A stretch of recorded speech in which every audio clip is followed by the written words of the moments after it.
Hey everyone, Technomentary here. In today's video, I'm going to show you how to factory reset your Samsung phone if you forgot your PIN, if it's locked, you forgot your password. You want to follow these steps to factory reset it. So the very first thing is you want to go ahead and turn off your phone. You can usually do this by using the volume down button and then this power button or the lock button. So press and hold at the same time.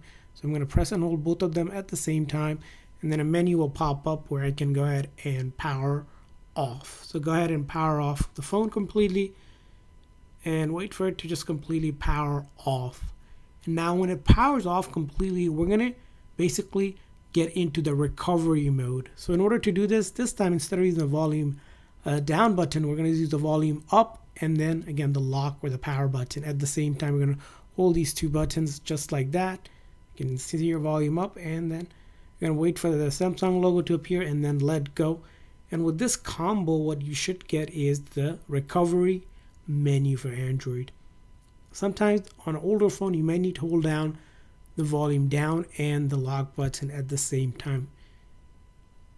So once you get to this one, it's really going to be easy to factory reset. As you can see here, you get a couple options. You're going to use the volume up and down to navigate. So I'm going to use volume down to get to wipe data and factory reset. And then you click on basically the lock button or the power button to select or enter. Now keep in mind, with this method, the factory reset will occur. However, if you had a Google account on it, you'll still need to enter that email and password to get back into your phone. Well, that's how you do it.